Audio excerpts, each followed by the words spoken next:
अभी सब्सक्राइब करें टारगेट शिक्षक यूट्यूब चैनल को और बेल आइकन को प्रेस करें ताकि सारे नोटिफिकेशन मिले आपको सबसे पहले। धन्यवाद। हेलो फ्रेंड्स, स्वागत है आपका आपके यूट्यूब चैनल टारगेट शिक्षक में। और हम लेकर आए हैं आपके लिए टारगेट सीटेट 2020। टारगेट सीटेट 2020 में जैसा कि आप लोग जानते हैं कि आप लोगों के सीटीपी और साथ ही साथ आप लोगों का ईवीएस का जो कोर्स है वो कर दिया गया है आप लोगों को बहुत ही लिमिटेड वे में, बहुत ही आसानी के साथ ख़त्म।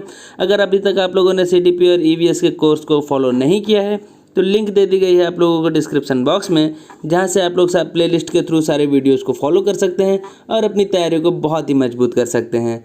तो कोर्स को कंप्लीट करने के बाद अब हम लोग आपके लिए लेकर आए हैं क्या, हम लोग लेकर आए हैं आप लोगों के लिए बहुत ही अच्छी महामंथन सीरीज जो कि बनाई गई है आप लोगों की PYQ, और साथ ही साथ उसमें शामिल किए गए हैं आप लोगों के लिए बहुत ही ज़्यादा एक्सपेक्टेड क्वेश्चन जो कि एग्जाम पॉइंट ऑफ व्यू से हो जाते हैं बहुत ही ज़्यादा इंपॉर्टेंट। तो PYQ और एक्सपेक्टेड क्वेश्चंस को मिलाकर बनाई गई है आप लोगों के लिए महामंथन सीरीज, जिसके क्वेश्चन हो सकते हैं आप लोगों के एग्जाम के लिए बहुत ही ज़्यादा इंपॉर्टेंट। तो आप लोगों को इसको क्या करना है, सिर्फ और सिर्फ इसको रेगुलर फॉलो करना है। अगर रेगुलर फॉलो करने के लिए आप लोगों को क्या करना पड़ेगा, आप लोगों को सबसे पहले चैनल को करना पड़ेगा सब्सक्राइब। अगर अभी तक आप लोगों ने चैनल को सब्सक्राइब नहीं किया है तो चैनल को सब्सक्राइब कर लीजिए और साथ ही साथ बेल आइकन को भी प्रेस कर लीजिए ताकि सारे नोटिफिकेशन आप लोगों को सबसे पहले मिले। तो चलिए शुरू करते हैं अब अपने महामंथन सीरीज का जो है आज का पहला क्वेश्चन।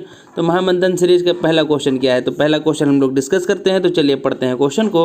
तो क्वेश्चन में पूछा गया है, एक बच्चे के कारण तुम मेरे लिए ऐसा करो और मैं तुम्हारे लिए ऐसा करूँगा, कोहलबर्ग के नैतिक विकास के किस चरण में यह बच्चा है। अब आप लोगों को बताना है कि अकॉर्डिंग टू कोहलबर्ग वो किस लेवल पर है। तो इसमें पूछा गया, you do this for me and I will do that for you. In which stage of Kohlberg's moral reasoning would this child fall. तो पहला ऑप्शन आप लोगों को क्या कह रहा है, पहला ऑप्शन कह रहा है सहायक उद्देश्य अभिमुखीकरण यानी कि द इंस्ट्रूमेंटल पर्पज ओरिएंटेशन।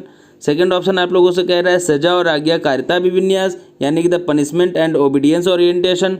और थर्ड ऑप्शन आप लोगों से कह रहा है अच्छा लड़का अच्छी लड़की यानी कि good boy good girl orientation. और साथ ही साथ डी ऑप्शन आप लोगों को कह रहा है सामाजिक अनुबंध अभिविन्यास यानी कि सोशल कॉन्ट्रैक्ट ओरिएंटेशन। तब यहाँ पर बात करी गई है तुम मेरे लिए ऐसा करो और मैं तुम्हारे लिए ऐसा करूँगा। तो इसका मतलब यहाँ पर साफ साफ क्वेश्चन से आप लोगों को समझ में आ रहा है कि यहाँ पर बात करी गई है किसकी, यहाँ पर बात करी गई है एक दूसरे से सहायता के लिए, यानी कि यहाँ पर हो जाएगा सहायक उद्देश्य अभिमुखीकरण यानी कि द इंस्ट्रूमेंटल पर्पज ओरिएंटेशन। तो आप लोगों को ऑप्शन नंबर ए हो जाएगा बिल्कुल सही आंसर इस क्वेश्चन का। और अगर बात कर लेते हैं क्या है सजा और आज्ञाकारिता अभिविन्यास, सजा और आज्ञाकारिता अभिविन्यास हो जाता है आप लोगों का पनिशमेंट एंड ओबीडियंस ओरिएंटेशन, जिसमें कि बताया गया है कि अगर लड़कों के दिमाग में वाली बात होती है कि अगर मैंने कुछ गलत किया या चोरी करी या गलत बोला या झूठ बोला तो इसके लिए मुझे मिल सकती है सजा, और तो इसके लिए इसको सजा से बचने के लिए हमें आज्ञा का करना पड़ता है फॉलो। तो ये होता है यहाँ पर सजा और आज्ञाकारिता अभिविन्यास। अच्छा लड़का अच्छी लड़की के लिए कोहलबर्ग ने बताया है कि बच्चों के अंदर अपने आप को अच्छा कहलवाने का एक गुण होता है जिसके थ्रू वो कामों को बहुत अच्छे तरीके से करते हैं। और सामाजिक अनुबंधन विन्यास में होता है सोशल कॉन्ट्रैक्ट ओरिएंटेशन जो कि होता है आप लोगों का लास्ट चरण, जिस पर पहुँचने के लिए बहुत ही ज़्यादा हाई कॉग्निटिव की होती है ज़रूरत। तो ये होता है आप लोगों का सही आंसर। तो इसका सही आंसर हो जाएगा सहायक उद्देश्य अभिमुखीकरण। तो चलिए बढ़ते हैं अपने नेक्स्ट क्वेश्चन की ओर। नेक्स्ट क्वेश्चन में हम लोगों से क्या बात पूछा गया है, नेक्स्ट क्वेश्चन में हम लोगों से पूछा गया है कि जब बच्चे प्राप्त जानकारी को अपने अनुभवों के अनुसार व्याख्या करने के लिए सोचते हैं तो इसे क्या कहा जाता है। अब यहाँ पर हम लोगों को बताना है when children think to interpret the received information according to their experiences it is called. तो क्या होती है, क्या ये मूर्त सोच यानी कि कंक्रीट थिंकिंग, या विमर्शी सोच यानी कि रिफ्लेक्टिव थिंकिंग, या अमूर्त सोच यानी कि एब्स्ट्रैक्ट थिंकिंग, या फिर होती है रचनात्मक यानी कि क्रिएटिव थिंकिंग। तो इनमें से कौन सा हो जाएगा आपका सही आंसर। तो अब आप लोगों को अच्छे से पता है कि अगर किसी बच्चे के पास कोई जानकारी ऑलरेडी उसके दिमाग में है और उसको अपने अनुभवों यानी कि अपने एक्सपीरियंस के अनुसार उसको एक्सप्लेन कर रहा है, उसकी व्याख्या कर रहा है, तो इसका मतलब साफ साफ क्या हो जाता है कि यहाँ पर वो शो कर रहा है कंक्रीट थिंकिंग को। क्योंकि जो मूर्त सोच होती है, मूर्त सोच में ही हम लोगों को बताया गया है कि जब बच्चे के अंदर कोई चीज़ होती है और उसको अपने तरीके से, उसको अपने दिमाग के अनुसार बिना देखे और उसको एक्सप्लेन कर रहा होता है, तो वो बच्चे के एक मूर्त सोच जो कि कंक्रीट थिंकिंग होती है उसको प्रदर्शित करता है। तो यहाँ पर ऑप्शन नंबर ए हो जाएगा इसका सही आंसर। अगर बात करते हैं हम लोग अमूर्त चिंतन जो कि होता है एब्स्ट्रैक्ट थिंकिंग। एब्स्ट्रैक्ट थिंकिंग वो होती है जिस पर बच्चा किसी चीज़ को देखता है और उसके बाद उस चीज़ के बारे में बखान यानी कि एक्सप्लेन करता है। जैसे अगर उसने देखा कि कोई कुम्हार है और वो वहाँ पर किसी चीज़ को बना रहा है, तो वहाँ पर उस चीज़ को देखेगा और फिर उस चीज़ को बताएगा आके घर में। तो वहाँ पर अगर उस देख के और फिर अपने अनुसार चीज़ों को बता रहा है तो वहाँ पर कंक्रीट थिंकिंग हो जाएगी, और वो देखते जा रहा है और बताते जा रहा है तो वहाँ पर अमूर्त चिंतन हो जाएगा। और अगर रचनात्मक सोच का बालक होगा तो रचनात्मक सोच के बालक के पास होती है बहुत ही सारी क्रिएटिव थिंकिंग, उसके मन में चलते हैं बहुत ही अच्छे अच्छे नए नए विचार जो कि उसके क्रिएटिवनेस को दर्शाते हैं। तो ये हो जाता है यहाँ पर इसका सही आंसर। तो इसका सही आंसर हो जाएगा आप लोगों का ऑप्शन नंबर ए, जो कि है कंक्रीट थिंकिंग। तो चलिए बढ़ते हैं अब अपने क्वेश्चन नंबर 2 नेक्स्ट की ओर, जो कि हम लोगों से पूछ रहा है कि बच्चे के मचान यानी कि स्कैफोल्डिंग की मात्रा और प्रकार इस बात पर निर्भर करेगा। The amount of type of scaffolding to a child would change depending on the. अब मात्रा किस पर निर्भर करेगी? क्या शिक्षक की मनोदशा पर यानी कि मूड ऑफ द टीचर? क्या वो डिपेंड करेगी कार्य के लिए पेश किए गए पुरस्कार पर यानी कि reward offered for the task? या तो फिर बच्चे के प्रदर्शन पर यानी कि level of the child performance? ये बात कर लें हम लोग ऑप्शन नंबर डी की, जिसमें पूछा गया है बच्चे की जन्मजात क्षमताओं का स्तर पर यानी कि चाइल्ड्स की इन्नेट एबिलिटी को लेकर अगर हम लोग डिस्कस करेंगे तो यहाँ पर बताना है कि हम लोगों को कौन सा हो जाएगा मचान यानी कि स्कैफोल्डिंग की डिपेंड करता है किस चीज़ के लिए उस पर दिए जाने वाला मात्रा। तो डिपेंड करती है किस पर सबसे ज़्यादा? अगर हम लोग बात करते हैं मूड ऑफ द टीचर, शिक्षक की मनोदशा पर, तो ये ऑप्शन हो जाएगा बिल्कुल गलत, क्योंकि मूड ऑफ द टीचर के मूड से रिलेटेड चीज़ें नहीं होती हैं, चीज़ें होती हैं बच्चों के अनुसार। तो यहाँ पर ये वाला ऑप्शन हो जाता है गलत। अगर हम लोग बात करते हैं ऑप्शन नंबर बी की, जिसमें पूछा गया कार्य के लिए पेश किए गए पुरस्कार पर, अगर हम लोग पुरस्कार इन सब चीज़ों की कोई भी बात करते हैं तो हो जाता है बिल्कुल गलत, क्योंकि हम लोगों को यहाँ पर बच्चों को पुरस्कार नहीं देना, बच्चों को यहाँ पर सिखाना है, क्योंकि वो जितना अच्छा सीखेंगे उतना अच्छा करेंगे। और अगर हम बच्चों को लालच देकर कोई काम करवाते हैं तो वो काम सिर्फ और सिर्फ उस लालच के लिए होता है, ना कि उस कार्य को उसमें सीखने के उसके अंदर कोई जागृति उत्पन्न होती है।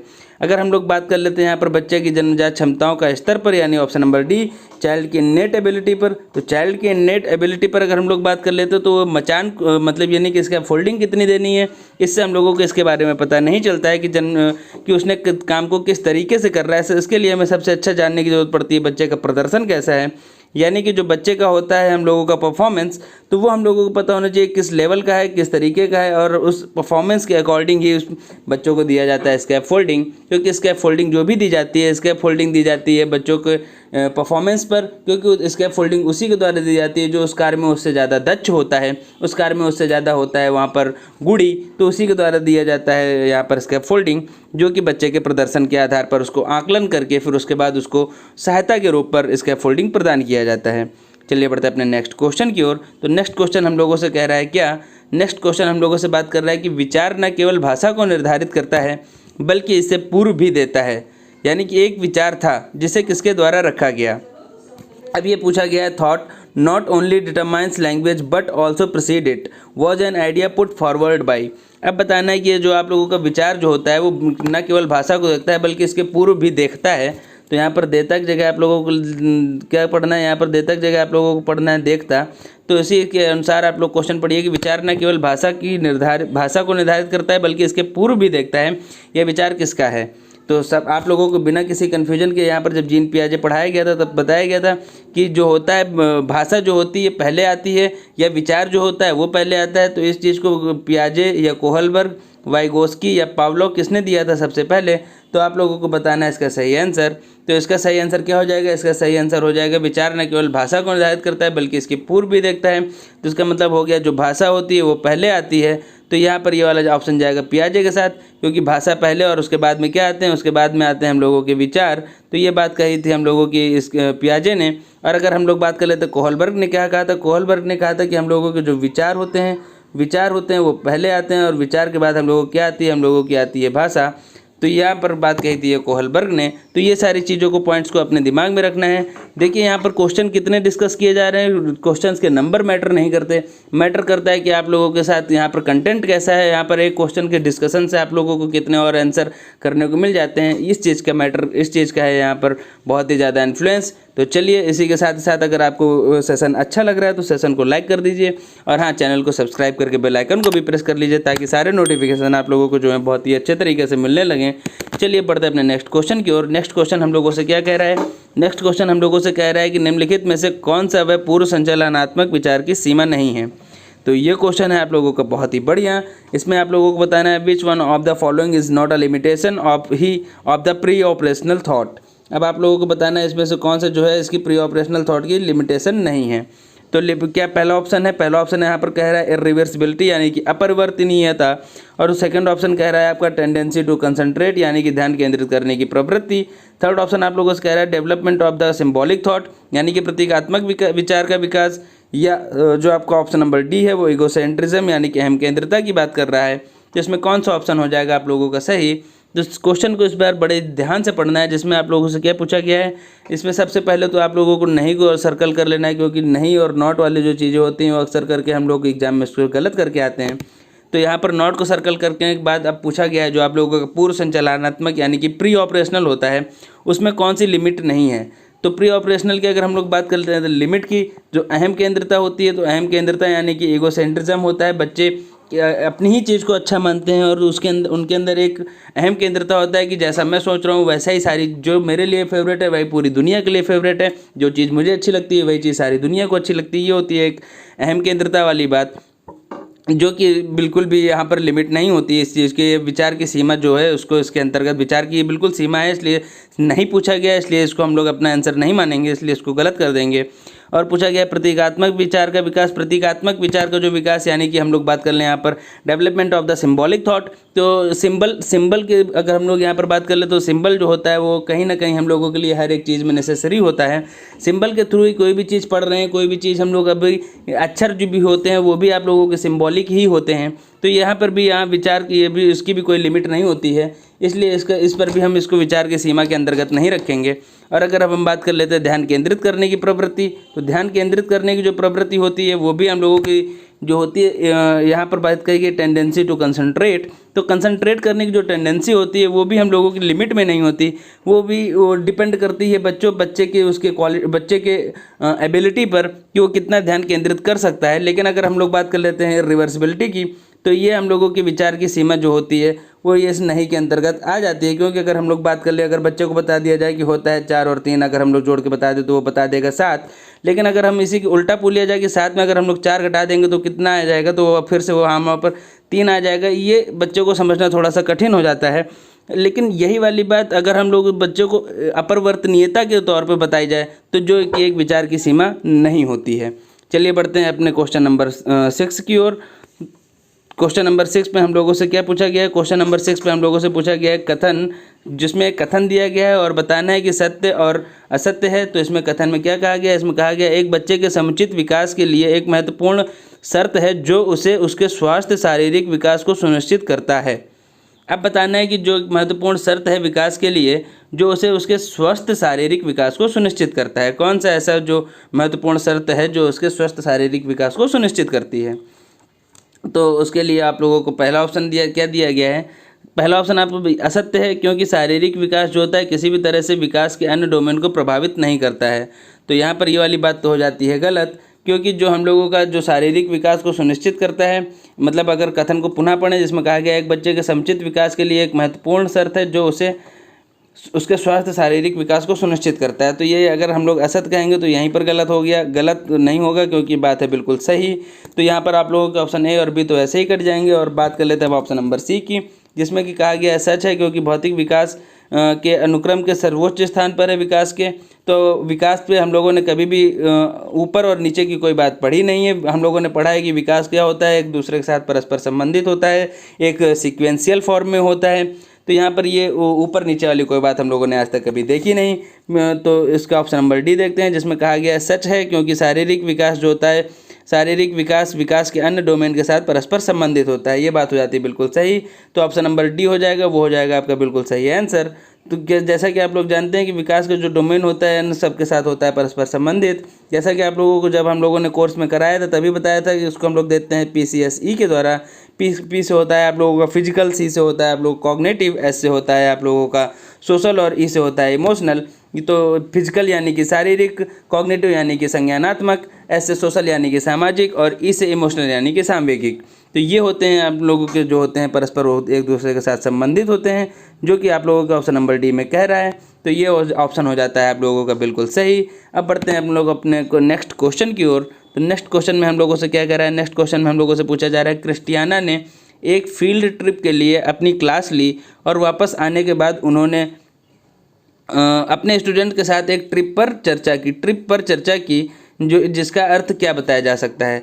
अब यहाँ पर देखिए साफ साफ बात की गई है कि पहले वो कहीं किसी एक जगह मान लीजिए उसको घुमाने के लिए लाल किला लेकर गई और फिर वहाँ पर उसने उनको घुमाने के बाद क्वेश्चन पूछा जा रहा है, तो इसका साफ साफ मतलब हो रहा है कि इसका क्या पूछा जा रहा है कि वहाँ उसका साफ साफ पता चल रहा है कि ये सीखने का आकलन है, क्योंकि वहाँ पर बच्चों को ऑलरेडी वहाँ पर चीज़ें दिखाई जा चुकी हैं, मतलब सिखाई जा चुकी हैं और सिखाने के बाद उसका आकलन किया जा रहा है, तो ये साफ साफ सीखने के लिए आकलन हो गया।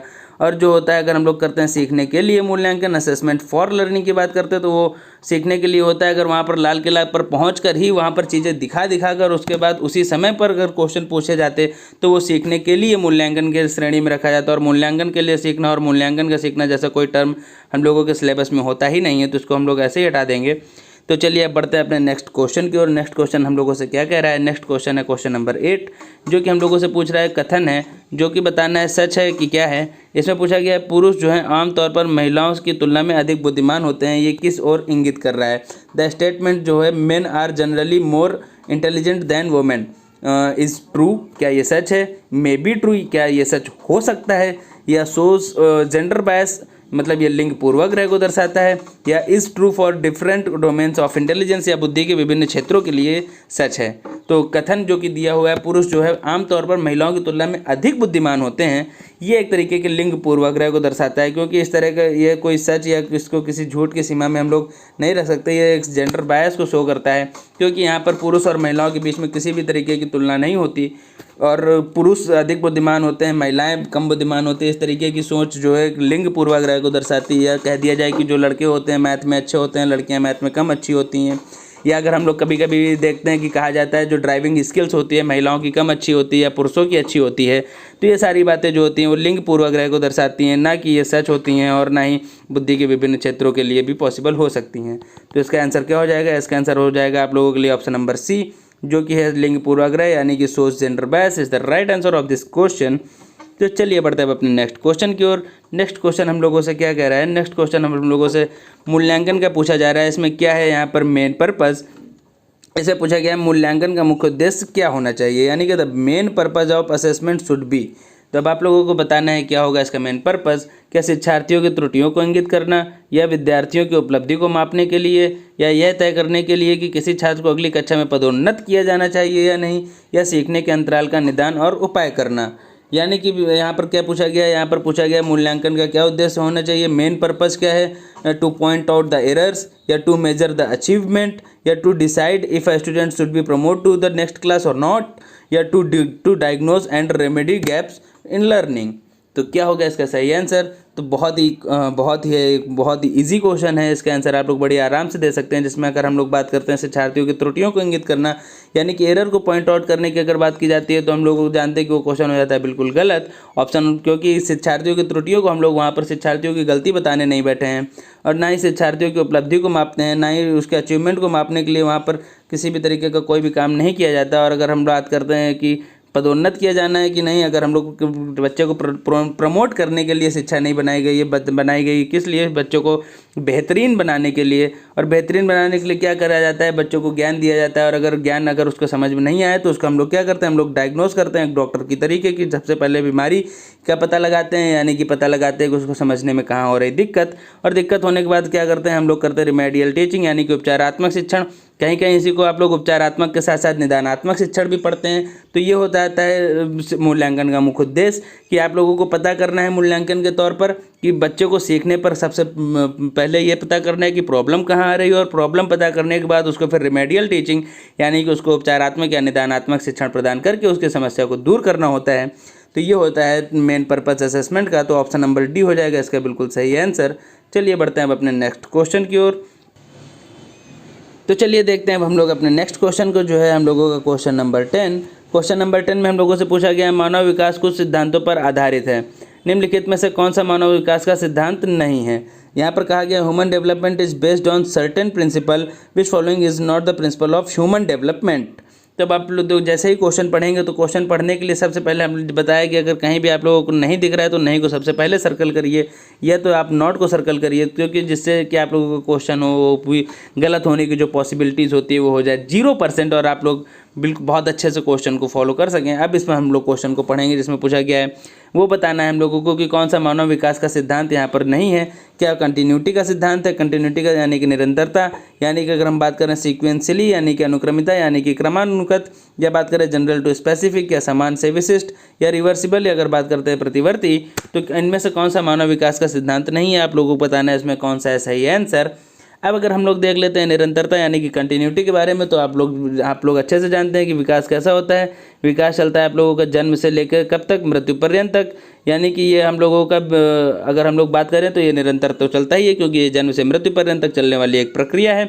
बात करें अगर हम लोग सीक्वेंसली यानी कि अनुक्रमिता के बारे में, अनुक्रमिता भी इसमें पाई जाती है, क्योंकि सबसे पहले बच्चे के हाथ बढ़ता है, फिर उसके बाद उसकी हड्डियाँ, और फिर उसके बाद उसकी उंगलियों का विकास। तो इस तरीके से एक क्रम होता है बच्चों के विकसित होने का। अगर हम बात करें जनरल टू स्पेसिफिक, तो जनरल टू स्पेसिफिक भी होता है, क्योंकि अगर सबसे पहले अगर आप देखते हैं बच्चे अगर सबसे पहले क्या करते हैं, बच्चे सबसे पहले रेंगना शुरू करते हैं, फिर रेंगने के बाद क्या करते हैं बच्चे घुटनों के बल चलते हैं, फिर उसके बाद खड़े होकर चलना धीरे धीरे सीखते हैं, फिर उसके बाद क्या करते हैं, उसके बाद वो दौड़ना शुरू करते हैं। सॉरी, ये यहाँ पर सीक्वेंसली यानी अनुक्रमता में ये वाली बात अच्छे से फिट होती है।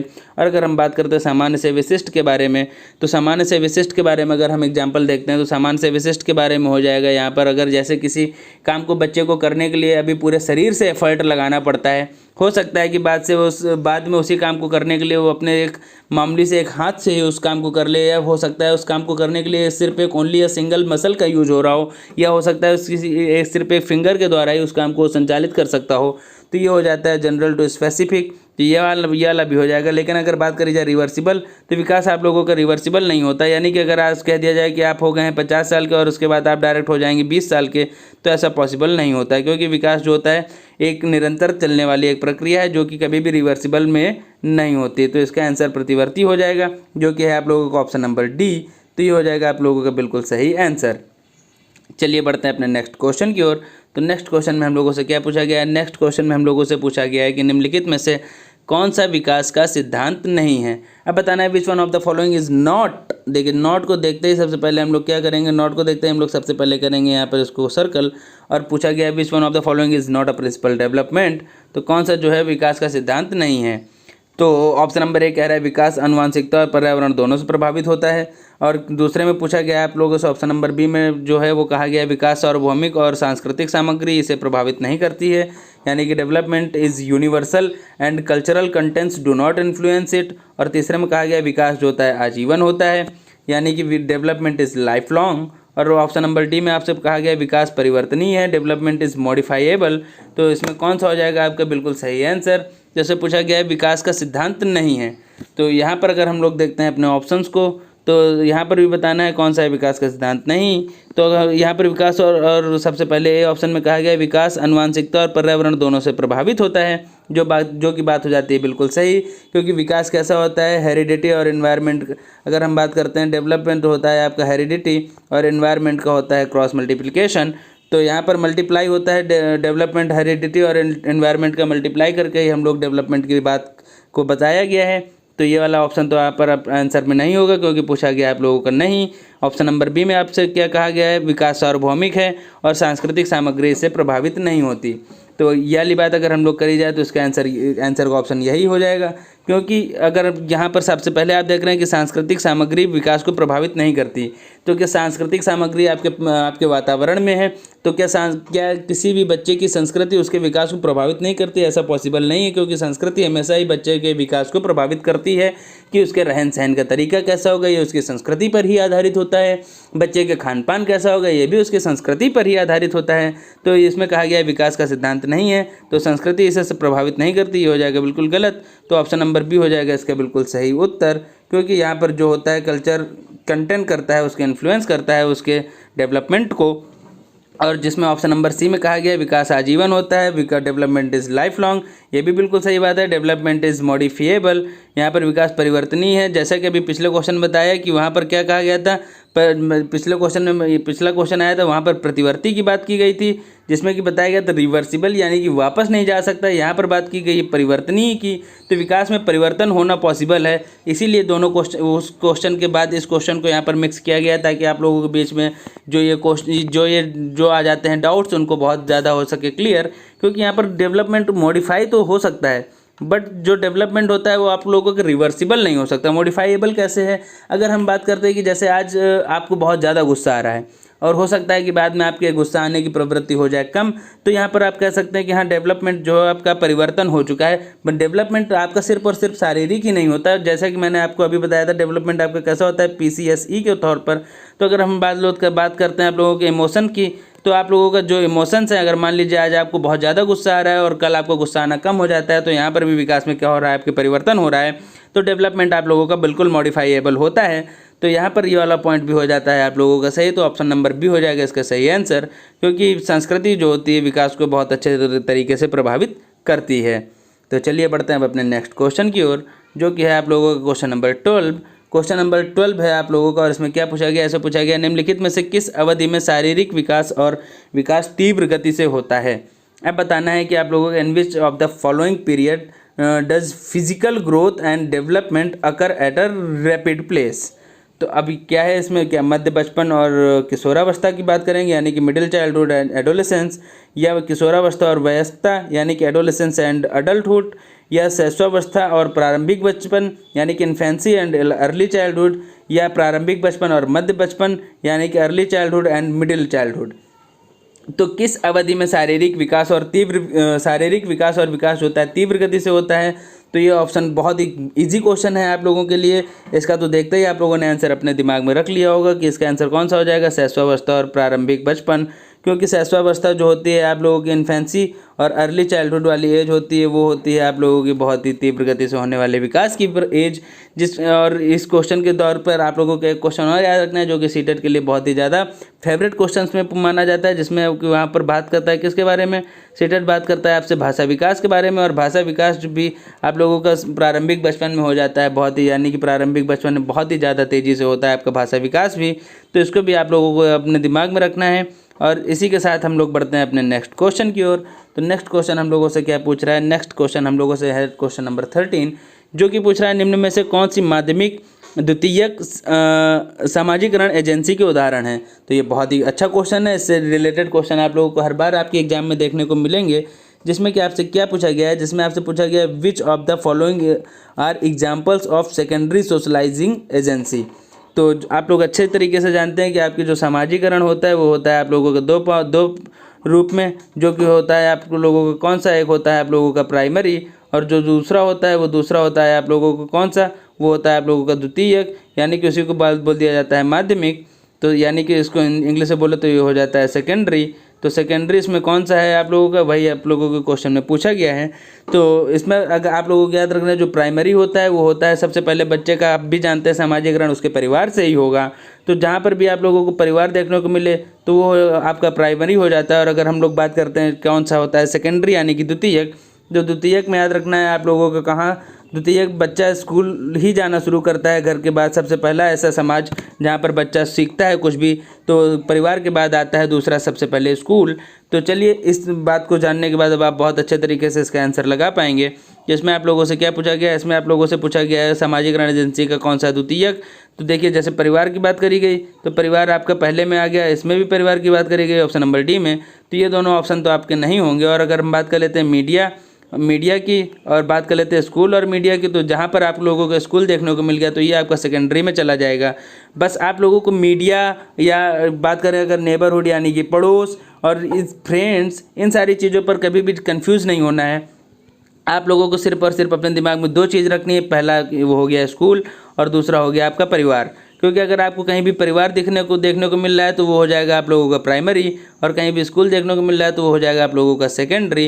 तो इसको अपने दिमाग में रखना है और इसके आगे से इसके लिए कभी भी आपको किसी भी क्वेश्चन में आपको कन्फ्यूजन नहीं लानी है। तो चलिए बढ़ते हैं अपने नेक्स्ट क्वेश्चन की ओर। नेक्स्ट क्वेश्चन अब हम लोगों से क्या पूछ रहा है, जो कि है आज का सेकेंड लास्ट क्वेश्चन। इससे पूछा गया है व्यक्तिगत जो होती है भिन्नता का प्राथमिक कारण क्या है। The primary cause of individual variation.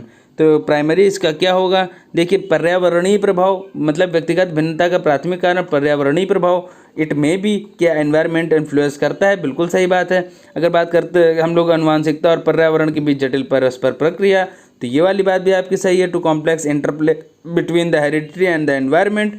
और क्वेश्चन ऑप्शन नंबर सी इसमें कह रहा है जन्म माता पिता से व्यक्तियों द्वारा प्राप्त अनुवांशिक code, the genetic code received by the individual from birth parents. यह बात कर ली जाए जन्मजात विशेषताएं यानी कि द इनबॉर्न कैरेक्टरिस्टिक्स, तो इसमें से कौन सा ऑप्शन हो जाएगा आप लोगों का बिल्कुल सही। आप लोग बताना है व्यक्तिगत भिन्नता का प्राथमिक कारण।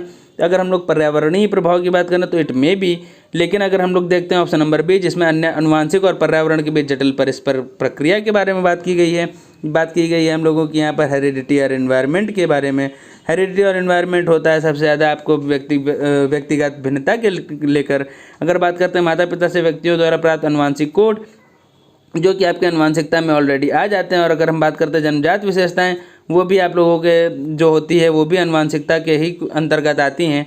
यानी कि पर्यावरण और अनुवांशिक, जो कि व्यक्ति को बनाने के पीछे सिर्फ और सिर्फ दो ही लोगों का हाथ होता है, और वो किसका हाथ होता है, सबसे पहले तो आप लोगों का हाथ होता है हेरिडिटी का, और हेरिडिटी के साथ ही दूसरा हाथ होता है आपका एनवायरनमेंट का। क्योंकि हेरिडिटी और एनवायरनमेंट, हेरिडिटी में बच्चे जो होते हैं माता पिता से जो गुण मिलते हैं उसी के आधार पर व्यक्ति की शारीरिक बनावट की अगर बात कर ली जाए, उसका चेहरा कैसा है, नाक आँख कान मुँह, उसका बॉडी कैसी है, तो ये डिपेंड करती है उसके अनुवांशिक, उसके माता पिता के अकॉर्डिंग। और उसके रहने का तरीका कैसा है, खान पान कैसा है, उसका पहनना कैसा है, उसके बोलचाल की भाषा कैसी है, सारे डिपेंड करते हैं उसके एनवायरनमेंट पर। तो व्यक्तिगत भिन्नता का प्राथमिक कारण कौन सा होगा, तो इसका ऑप्शन नंबर बी हो जाएगा सही आंसर, क्योंकि वो होता है अनुवांशिक और पर्यावरण के बीच जटिल परस्पर क्रिया। तो ऑप्शन नंबर बी हो जाएगा इसका बिल्कुल सही आंसर। तो चलिए बढ़ते हैं अब नेक्स्ट क्वेश्चन, जो कि है आज का हम लोगों का लास्ट क्वेश्चन, जिसमें पूछा गया है क्या, ऐसे पूछा गया है भावनाएं और संज्ञान एक दूसरे से क्या है। अब इमोशंस और कॉग्निशन की बात करी गई है, इससे रिलेटेड भी क्वेश्चन आप लोगों को हर बार सीटेट में देखने को मिल ही जाते हैं। तो बताइए इसका क्या होगा सही आंसर। क्या ये दोनों एक दूसरे के साथ बुने हुए हैं, या एक दूसरे से संबंध नहीं रखते, या एक दूसरे से अलग हैं, या एक दूसरे से स्वतंत्र हैं। तो भावनाएं और संज्ञान क्या होते हैं, क्या वो इंटरवुवन है, नॉट रिलेटेड हैं, कम्प्लीटली सेपरेट हैं, इंडिपेंडेंट हैं। तो इसका सही आंसर आप जानते हैं बहुत ही अच्छे तरीके से। इसका सही आंसर हो जाएगा आप लोगों को कौन सा, इसका सही आंसर हो जाएगा आप लोगों का इंटरवुवन, क्योंकि जो आप लोगों का भावनाएं और संज्ञान होती हैं वो एक दूसरे के साथ बुनी होती हैं।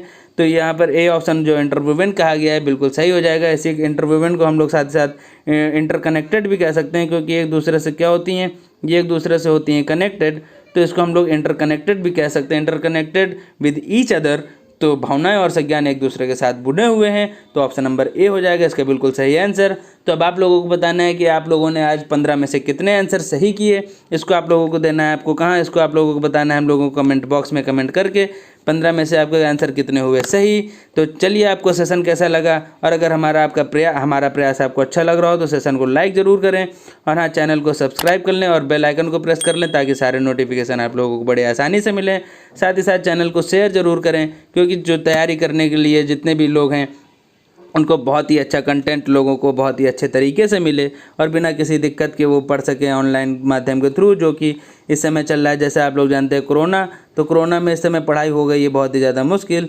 तो इसलिए सिर्फ और सिर्फ मेरा तो मानना आपसे है कि आप पढ़ाई करें ऑनलाइन वे में, और खुश रहें और सुरक्षित रहें, ताकि आप लोग अपनी पढ़ाई को कर सके बहुत ही अच्छा। और साथ ही साथ आप लोग टेलीग्राम पेज पर भी हम लोगों के साथ जुड़ जाइए, जिसकी लिंक आप लोगों को दे दी गई है डिस्क्रिप्शन बॉक्स में। तो आप लोगों का जो पहला वाला है आप लोगों का सेशन, उसकी PDF वहाँ पर डाल दी गई है। तो इसी तरह आप लोगों को PDF वहाँ पर मिलती रहेगी, और स्टडी मटेरियल भी आप लोगों को मिलता रहेगा। तो चलिए मिलते हैं अब आपसे नेक्स्ट वीडियो में, तब तक के लिए जय हिंद।